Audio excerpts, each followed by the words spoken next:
A bleak, wet winter's day greets the train as it arrives in the central west city of Bathurst. West of Bathurst is the infamous Tumulla Bank, where the world's most famous steam locomotive will be put to the test.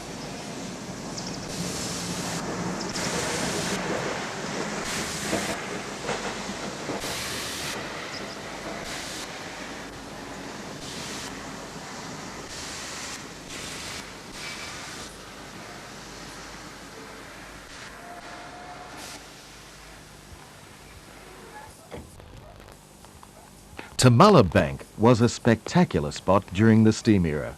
Nearly all westbound trains were double-headed. Steam finished here in Easter 1967, when 3813 hauled the last Central West Express.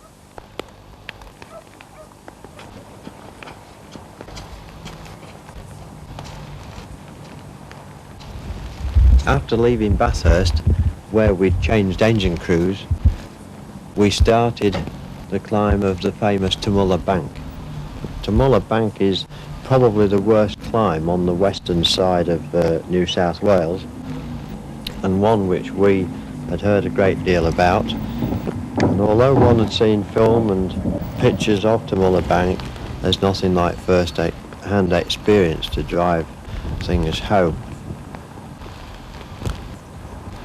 When we left Bathurst, the fire was in a real mess, having suffered further from the damage that had occurred in the early part of the climb of the Blue Mountains.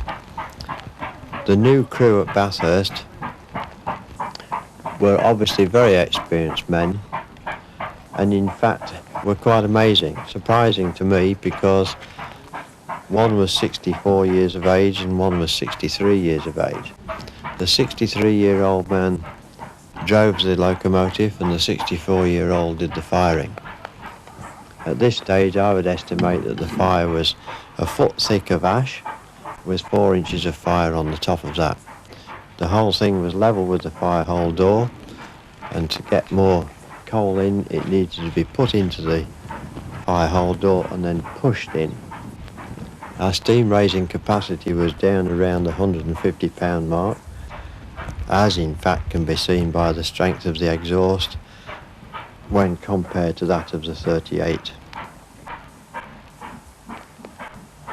I was full of admiration for the Bathurst firemen who worked unstintingly during this climb to try and pull the fire round, and in fact before we reached the top of the climb he had made the engine blow off steam.